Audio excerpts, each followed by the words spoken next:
That's good. I didn't know. Thanks.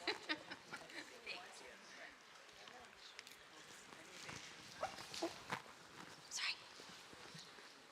Chair's bigger than you are. I know. Okay, I just have to preface with I lost my voice last week, so I am here and I'm going to try not to cough. So, because you might, your eardrums might come out if I do. I remember as a little girl always thinking to myself what each day would bring, and if I were going to be safe or not safe. My dad was a mean, red-faced, raging alcoholic. There were times when he would be sitting in his chair, the lights dim with the headphones on, but I would see his eyes glowing red with anger, like the devil himself. One day he came in screaming and yelling, trying to trap my mom in the corner of the kitchen, throwing things at her, yelling, pushing me aside, trying to get to her, to hurt her. It continued for a long time. One morning was very different, though, as I was watching my favorite show, Henrietta Hippo. Anybody remember that? I hate her. Okay, so as I was watching Henrietta Hippo that morning, my dad came to me, and all of a sudden, my world of innocence became a world of fear, horror, and a nightmare full of questions with no answers and no one to turn to. As a little girl, my father had taken away my childhood and my sexual identity. I was stripped of everything I knew to be safe. I was forced into performing things that no little girl should ever have to do. Did this happen to other little girls? Was this normal? I didn't understand. I didn't know. I was told not to tell my mom or he would be angry, but I didn't know what that would look like. But I soon found out. I remember being in the backyard one day, and all of a sudden he went wild and crazy. His face was hot with anger, and he came running towards me, grabbing my hair, holding on tight.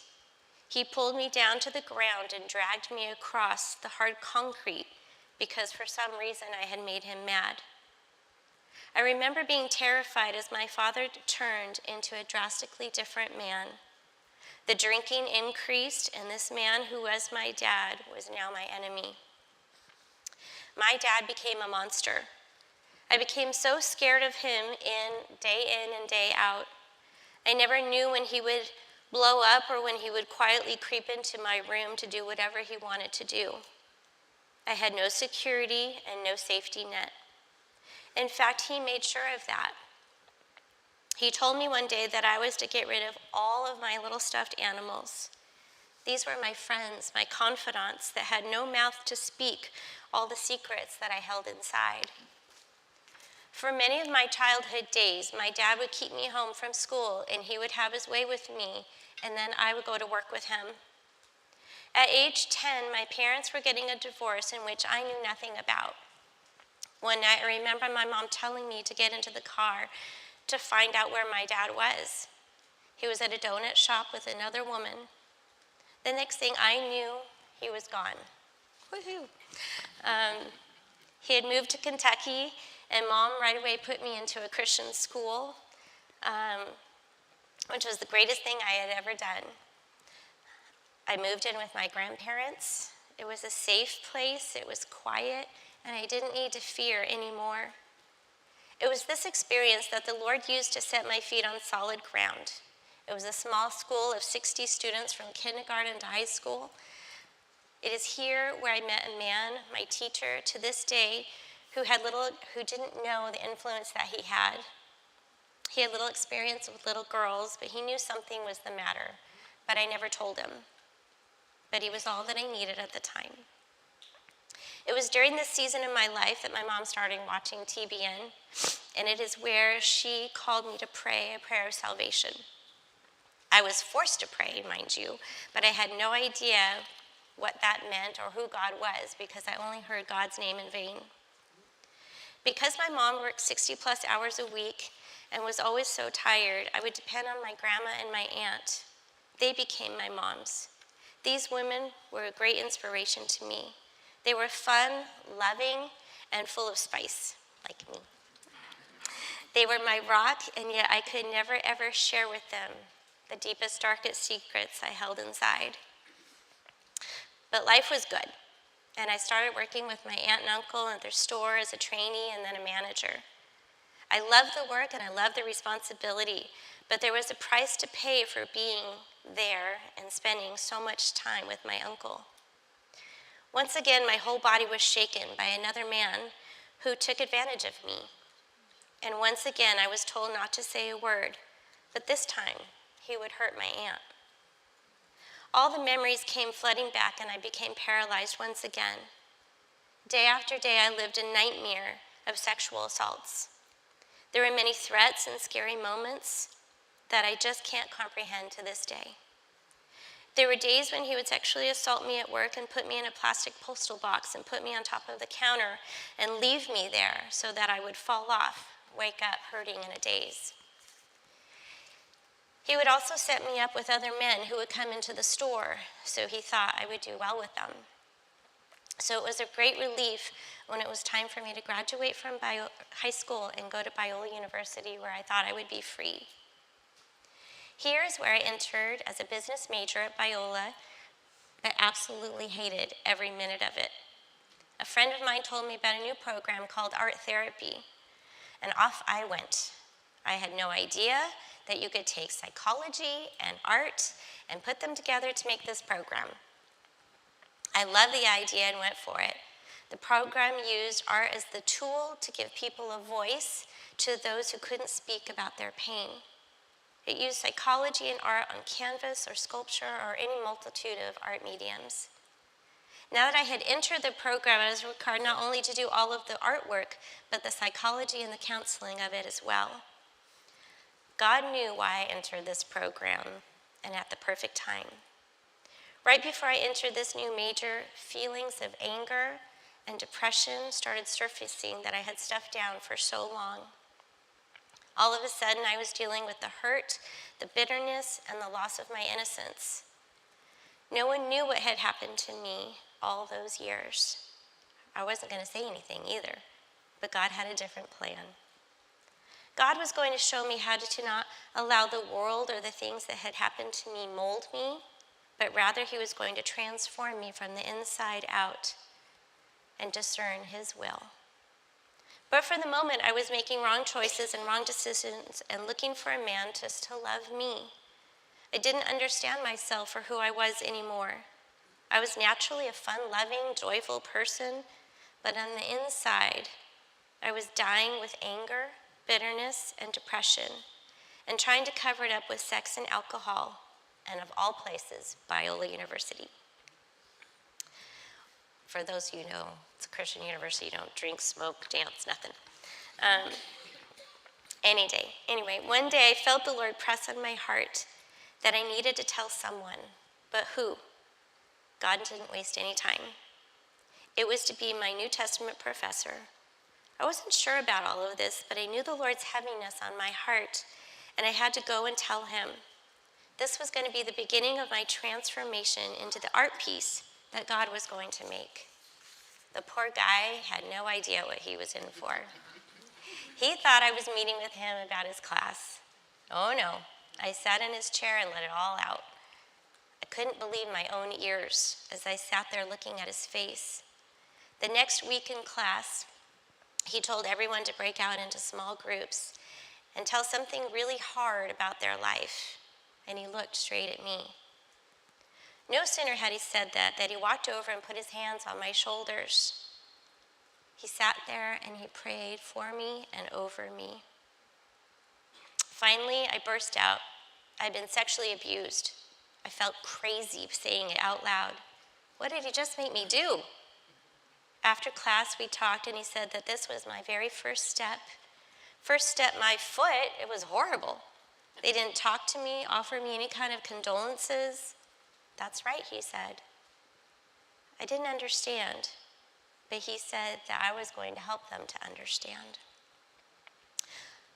The Lord was running his hands over me and preparing my trapped heart to be moldable, softened, and unashamed. Romans 12:9 says, love others well and don't hide behind a mask. Love authentically, Despise evil, pursue what is good as if your life depends upon it. Well, once again, I was thrown into another unexpected twist. I was required as an art therapy major to actually attend therapy myself. They needed all students to feel what it would be like on the other side of the spectrum. Pretty easy, I thought. I had no idea that God would use this to help me. As I entered therapy, I was also taking a sculpture class for my art part of the program because I hated therapy. I didn't understand the techniques or why my counselor wouldn't pray with me or why he wanted me to hit a pillow and make me cry. No way was I going to cry. I hadn't cried about my whole life, and I wasn't going to start now. The poor guy also didn't know he was actually getting a real-life child problem, or problem child. In my sculpting class, I began forming a headless, pregnant woman lying on a table, ready to give birth. Mind you, she was this big.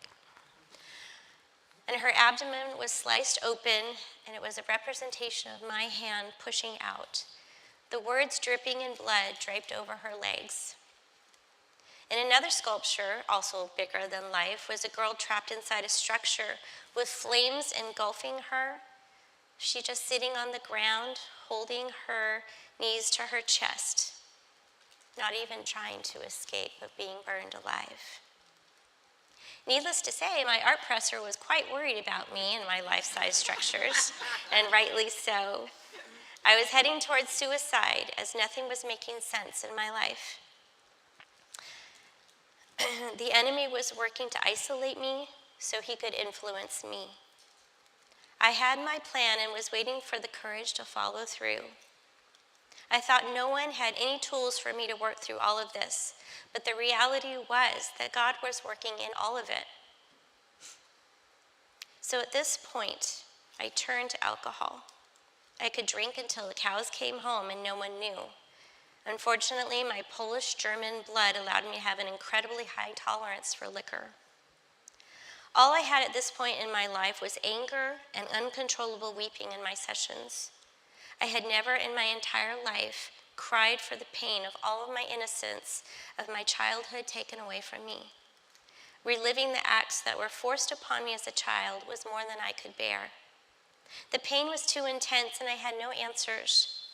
Now I was angry at God and everybody. One day, that sweet little professor that I went to, confided in, told me that I needed to go and make things right with my dad. I needed to forgive him.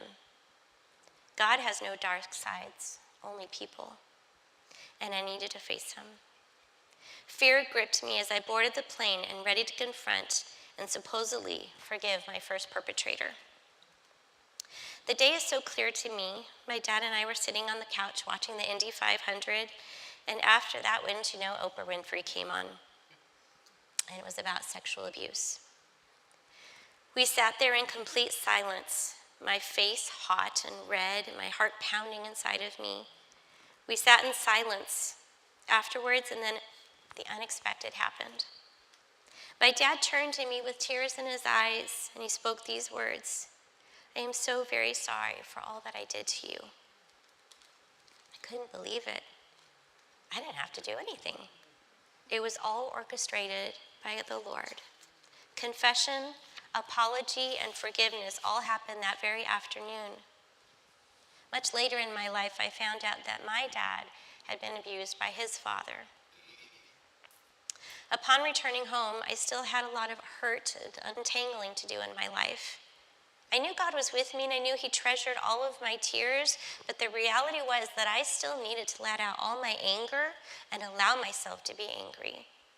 I needed to express my hate, my fears, my bitterness, and most of all, realize that work through that all that had happened to me was no longer my fault, and I was no longer responsible for my mom or my aunt's protection. After 3 long years of counseling where I fought my emotions and begged my counselor to see my artwork, which I found out he secretly did, and all of the art therapy done on myself, it all paid off. One day I heard the Lord say, "You're healed, you're done," and I was. Through all of my pain came salvation to my aunt and healing to her heart before she passed. You see, her husband, my uncle, my perpetrator, had raped his daughter over and over and over again. But my aunt never believed him until I came forward. It was then that she literally beat her husband to a pulp, broke furniture over him, putting him in the ER, screaming and falling apart for the man she loved was not the man she thought he was. 4 years later, I met and married my husband, Abby. We were soon blessed with our first baby girl, and I remember my baby being 9 months old, and I desperately wanted my hair done. As I was driving on the freeway, all of a sudden, fear and panic gripped me. I was leaving my baby girl with a man. I pulled over and I couldn't believe the flood of thoughts that entered my mind and my heart. I trusted my husband, but Satan wanted me to fear what had happened to me could happen to her. I called my husband and I screamed, "Don't touch my baby." I cried so hard at the thought of mistrusting him. It hurt so bad, and it still does. Satan tries to this day to open the floodgates of fear, and my thoughts go there. But my God is bigger, and he is my healer and the restorer of my soul. A few years later, my grandma passed away when my girls were 3 and 5. And I remember all of a sudden standing outside the funeral home. There was my second perpetrator, my uncle, moving forward. He came in and he stood in front of me and looked at my little girls. And he said, "Who are these pretty little things?" My husband immediately stood in front of us, and all of a sudden he told him to leave. For the first time, someone came to my rescue. Someone stood in front of me and waved off evil and protected me. Again, my loved ones, do not seek revenge. Instead, allow God's wrath to make sure justice is served. Turn it over to him. For the scripture says, "Revenge is mine. I will settle all scores."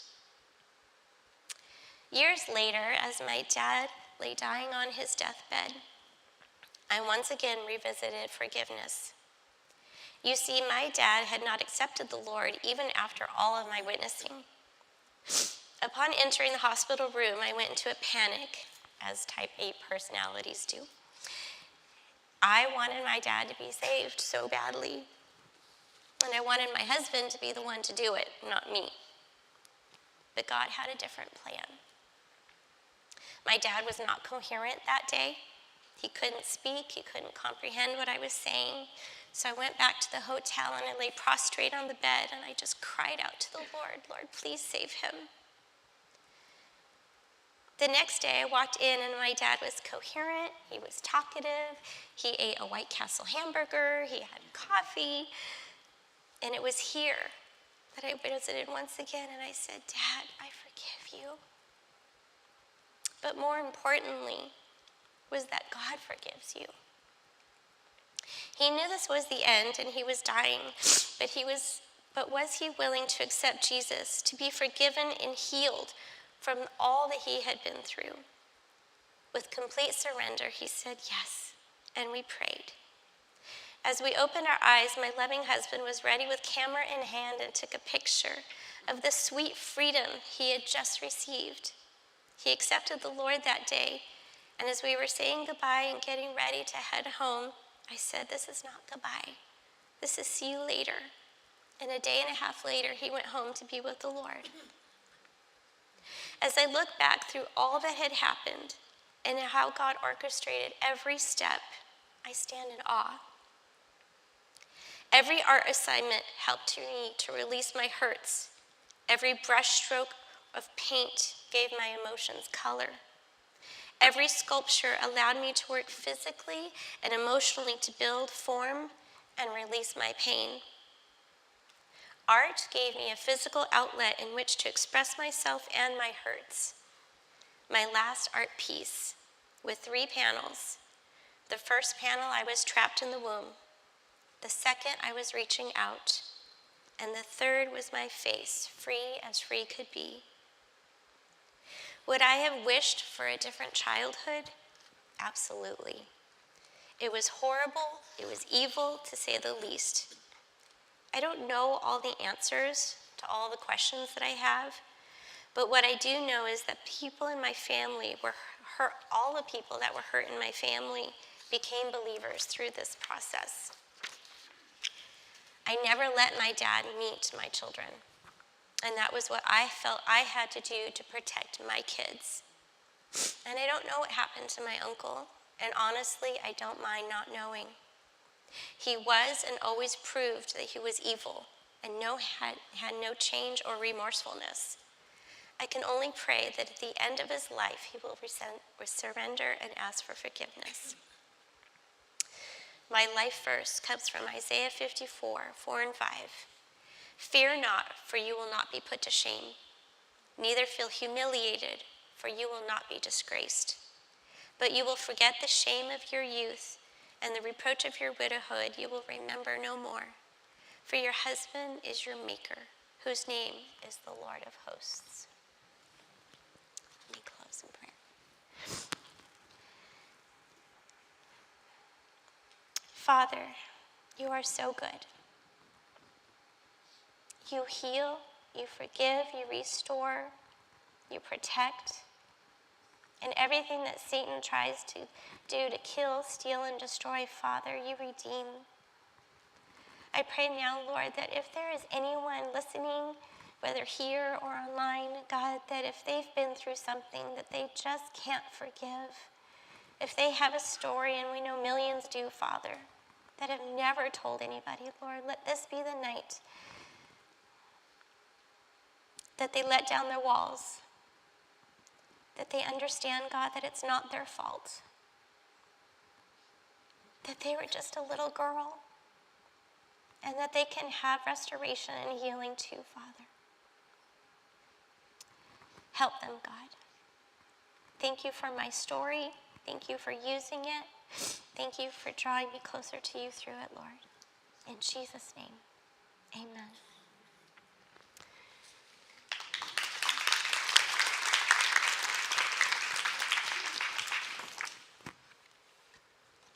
I need all those thank yous you gave me.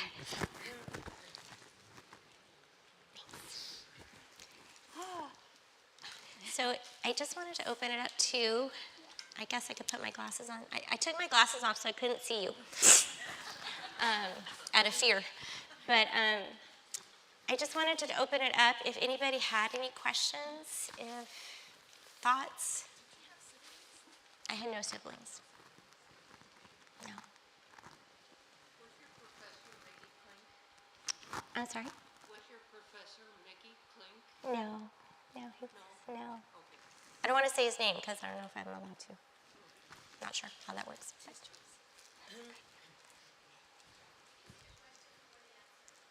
I'm sorry? Oh, she asked if my professor was a certain person. I said no.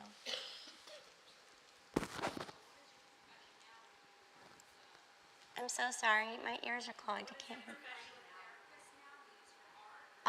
I did art therapy for 3 years with Alzheimer's patients, who was an amazing time. I was the activities director and the art therapist for 20 patients who were first to middle stages of Alzheimer's. So I could say all of my men in the program, but one was a World War II vet who had never shared a lot of their story, and I was able and blessed that they were able to put it on paper so that their wives and their family could have it.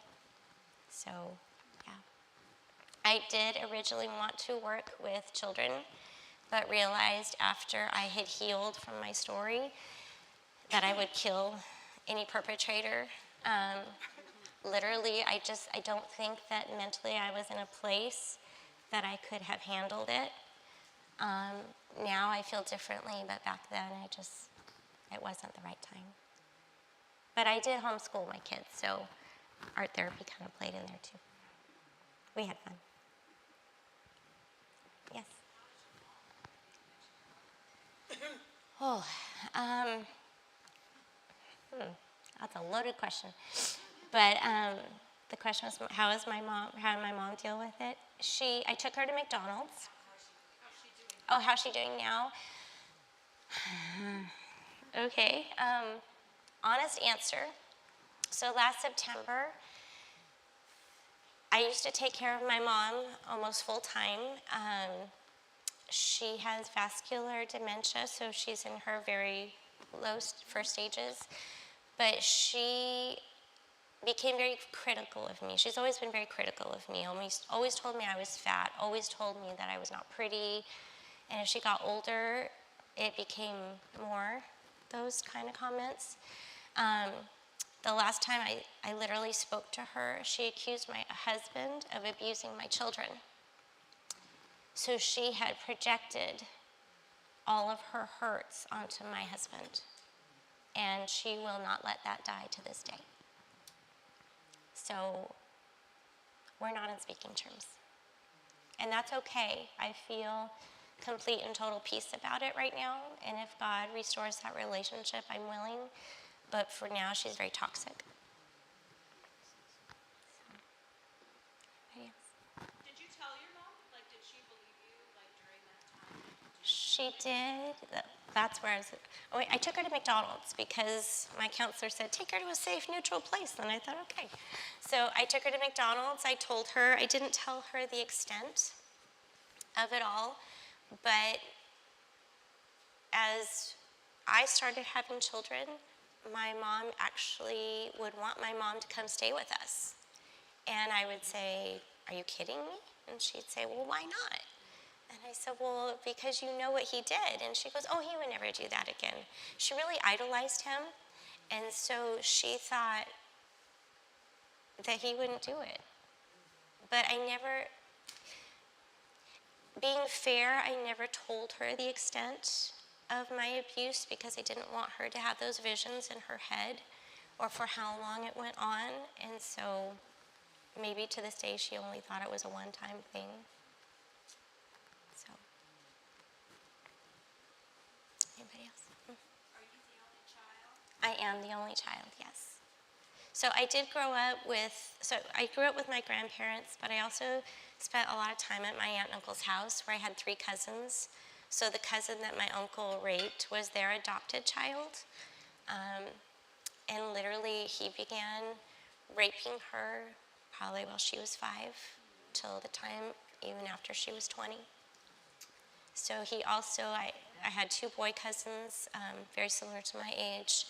And I don't know what kind of abuse he did to them, but there was abuse, and it was never talked about. But he also had Playboy magazines in the bathroom, and that was very acceptable, and my aunt encouraged it. She bought it for him.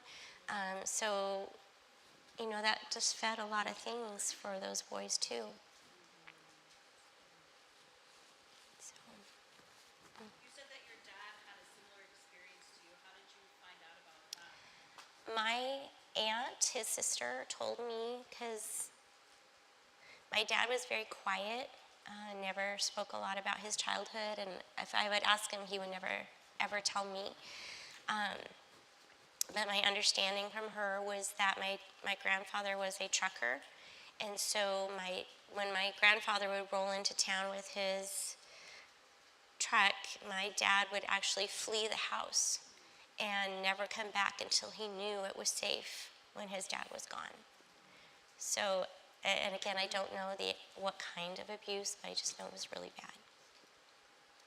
And that's probably why he did what he did. How is what, my what?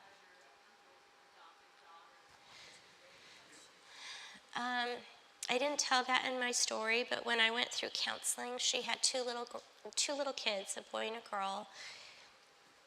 Under law, if there are little ones anywhere near a perpetrator, they have to report it. So that's kind of how my aunt found out. I didn't go directly to her. So he had reported it to the state. The state came to their house, and all hell broke loose, basically. And so my aunt called me saying, "What's going on?" And that's when I told her. So the state had tested the two little kids, and praise God, nothing had happened. But after that, she moved away. And she didn't want anything to do with me because then I had exposed it to the state, which she had protected him for so long. When she did, I remember growing up, and she would be in the hospital all the time. She would have broken wrists, and she would, have things that were wrong with her. She would have things stuck up her. It was a horrible experience for her. And so mentally, she was a basket case. She became an alcoholic. Physically, she's not doing well to this day. Her health declined after that. And her dad even asked after she was married to come back to him. So it was very evil, Mm-hmm.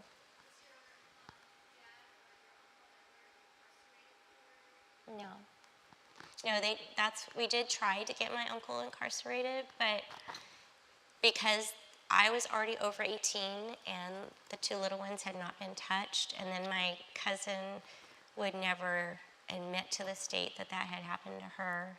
Nothing ever happened to him. So, You think it saved the cousins? Repeat the question. did Get saved. my cousins get saved? My cousin, she moved away. She never spoke to me after that.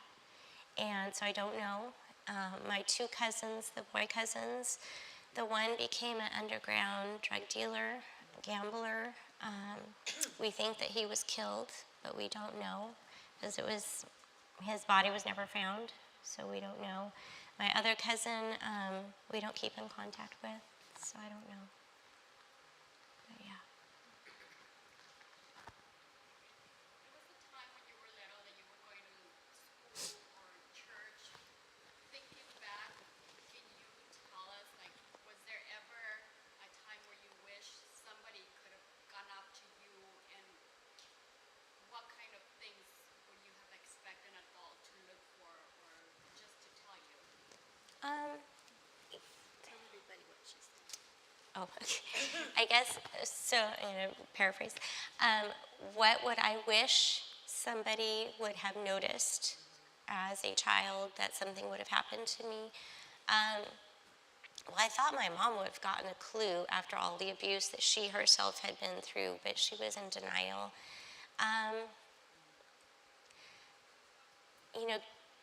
Giving away my stuffed animals was a big thing. The bruises that I had, the scraping on the cement, it happened more than once. There were so many indications that I had been abused. And I was such a shy child, didn't tell anybody, didn't talk to anybody. I isolated myself as much as possible. So I wish somebody would have come to me as a child and said something, or told somebody else, to investigate or something, but nobody ever did. Where was your mom through it all?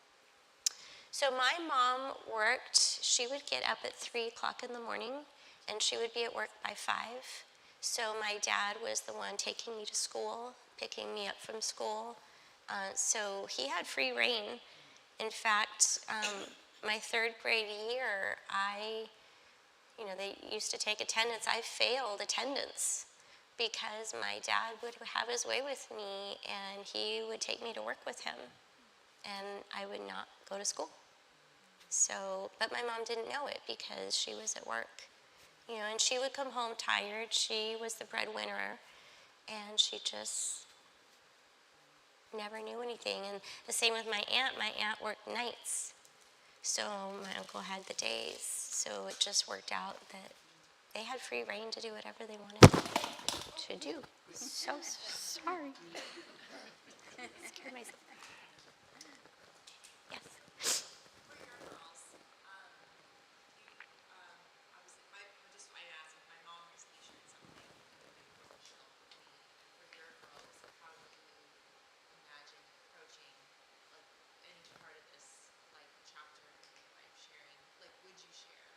I have shared, yes. I'm sorry she asked me if I have shared this with my girls. Actually, my one daughter's listening right now. I have shared with them because I always feared for my girls that they needed to know. They needed to know the signs. They needed to know what to expect from somebody, and not to be afraid to say something. You know, if I would have heard as a little girl, and my friend here, Dahlia, I don't remember her name, but there is this one gal who goes around, I think, the world, right? And she actually tells little girls, little boys, this is your head. This is your shoulders. Don't let anybody touch it. This is your breast. Don't let anybody touch it. If somebody would have said that to me, that I had permission to not obey authority, it would have been different. But I was obeying authority. My dad, my uncle said, don't say anything. So you don't. So yeah, I definitely, I don't think any child or I'm just going to say, I don't think anybody should hold in their secrets, ever, because that's what Satan wants. He wants us to isolate. He wants us to fear. He wants us to be crippled with all of the secrets that bind us and hold us down, where God can restore and heal and use. And so I'm a huge advocate that don't be afraid to tell you. I mean, it took me this long to tell my story, but I also had a husband who didn't want me to share my story for a long time.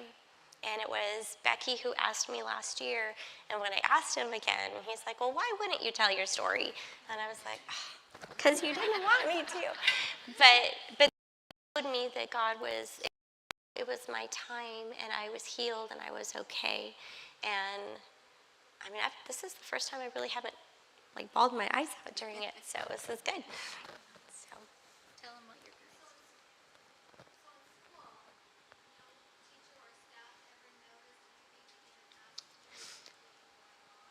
I think the teacher that I had, the male teacher that I clung to, I think he suspected something, or he knew that my parents were divorced.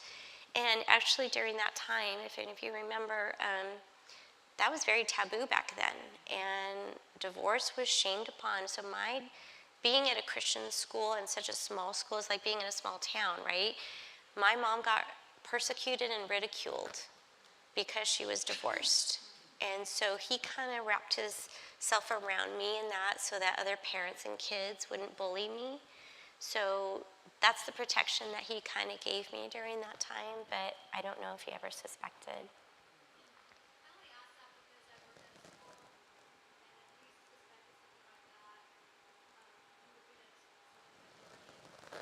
I'm so sorry, I can't hear you. I worked at a school, and when we would see something, suspect something, we would bring in social services, and then they would take over. Right, right. And again, I mean, I didn't tell him anything, so. But the child didn't say anything. Right, There's evidence, right, physical evidence, so the profession was brought in to protect children. right. And you have to remember, my dad was gone at the time, so there was no more bruises or scrapes or bumps in the road. So, yeah. What were you gonna say? I was going to say, tell them what your girls are doing now. So today, my girls are 24 and 21. My youngest is at school at APU studying psychology, and going to work with suicidal kids, which I'm very proud of her for doing. That's not something easy. She went through her own stuff, because my older daughter was really sick for a long time, and so she had to deal with stuff. And that's how I told my daughter a lot about what had happened to me, because she was dealing with stuff that I needed to relate to her. But my older daughter graduated from Biola University, worked for Escondido PD for a while, and now works for my husband, and he loves that. He's very proud of her, but she's still trying to find what she really would like to do, whether it's continue in law enforcement or something else. It's a big surprise. We're all waiting to see. So, yeah. Now for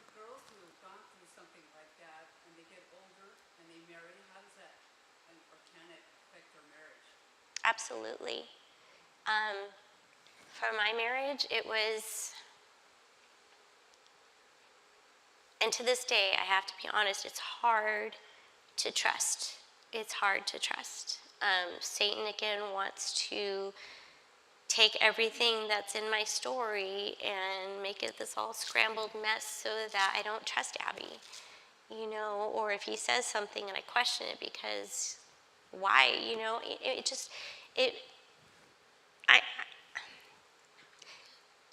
there's just so many issues that go into it that you have to hand it over to the Lord, and allow the Lord to heal that part of me that didn't want to trust a man anymore. So yeah, it affected my marriage, but I try to work really hard to not put blame on him or to ridicule him or to not trust him anymore, because that's not who he is, and I have to separate. I do have to tell you, my ideal husband, my picture of my husband was Pa from Little House on the Prairie. And my husband is from India. He's an engineer, nothing like Little House on the Prairie Pa. But God knew that I needed a man who was solid, who was trustworthy, who wouldn't waver, who wouldn't, if you all know engineers, they are just solid rock people. And God knew that I needed that. He drives me crazy, but I love him, and he just knew that I needed a solid rock and that I didn't ever have to worry about him. So. When you said you didn't trust men, why did you go to a man, a professional man? Isn't that interesting how God works? I don't know. I just felt like God pressed it on my heart. And at the time, he was really the only man that I trusted. He was a solid biblical professor. He worked at Talbot. He was the real deal. Yeah, so I think God just used him at that time in my life. And it's funny, it's such a contradictory, it's kind of a paradox, but I never liked women either. So, and here I am working in women's ministry. But they were just so much drama, and I didn't want drama all the time, and I didn't want to deal with all that stuff. Guys were easier to talk to, and that's how I got myself in a lot of trouble. Did I trust them? No, but they were definitely not drama. So, yeah. What did your dad do for work that you were able to go with him? He was a self-contractor, an artist. So he would go to construction sites and remodel homes, or he would do tile, and he had his work truck, and so he didn't work for anybody. Yeah, gave him a lot of freedom. Yeah. An example of how you would use art in a therapy session. How I would use art in a therapy session? As I would, or how I used it, two different things, but like working with my Alzheimer's patients, I had to try different things because every person is different. You don't want to get an Alzheimer's patient any kind of sculpting tools, just let me tell you. Found out that really quick. But if you give them clay, it's moldable, it's soft, it calms them. Are they going to form something from it? Maybe, maybe not. But if I gave my Alzheimer's patients paper and a canvas and painting or drawing, or for them, what really worked well was those like engineering pencils, the charcoal pencils, because they were World War II vets. And that felt right to them, and that felt comfortable to them. And so I wouldn't give them really any instructions except maybe, because they've lost all of their ability to think future and present. So, if I were to, I didn't want to say draw World War II because that can open a whole bag of worms, right? And a lot of memories. But if you gave them some kind of directive of share a memory that hurt you or share a memory that concerned you, that's where they really opened up. I had one man who was a black man, and we had gone to the Queen Mary. I didn't know my history that well at the time, that World War II, he was put on the bottom of the ship and for the whole voyage to Europe, and I couldn't get him on the ship. So when we got back to the center, he actually was angry and hurting and crying, and I was able to use art therapy to allow him to express all of those feelings before he got home and his wife had to deal with them. So, yeah, it's so different in so many ways, and it's not, and I want you to know, this is not an interpretation. I mean, there could be a kid who loves black, just the color black. You know, and you see this kid and they're just drawing black. That doesn't mean they're Satanism, themselves. It just means they like the color black. So you really have to, when you're doing an art therapy session, you are talking with your client. You are really honing in on the process, and you're not interpreting their art. I mean, you can, but you know, it's a two-way street. So, yeah. I was just going to say, Cynthia, thank you for your courage and strength and your bravery to share your story. Thank you. When you share your story, I don't know how frequently you share it, but every time you share it, do you feel like you're empowered? Do you feel like Satan has a less influence or I do. The very first time I shared my story was with my homeschool group, which was really hard, but they were safe. And so that was kind of the beginning of my journey. And then it kind of fizzled. And then it wasn't until I started working here, and I had this amazing prayer group, and Becky is my boss and my mentor, and she was the one who heard my story actually at a weekend away. And she started encouraging me, people really need to hear your story. And so as I began, it was super hard. I couldn't get through without crying, just because it brings back every single memory and you have to keep reliving it. But this is only my 5th time telling my testimony, and I feel like it's empowering. It gives me a voice, and I don't have to be fearful anymore. So thank you. Anybody else? Cynthia, where were you raised? What area? I was raised in Huntington Beach. Yeah. Right by the beach, actually. Do you mind if somebody wants to call you and talk? Is that okay? You want to tell them? Yeah. So if you yourself or anybody you know who has had a similar situation, they are free to call me, email me, text me. I would love to meet with them, talk with them, get them on the right path. It's something that I would highly recommend counseling for. I don't recommend counseling for everything because I think it's a saga that psychologists use to continue to keep going and going and going. But there are times, and I'm so blessed that, I don't think I said this, but my counselor was actually a student himself for Rosemead School of Psychology.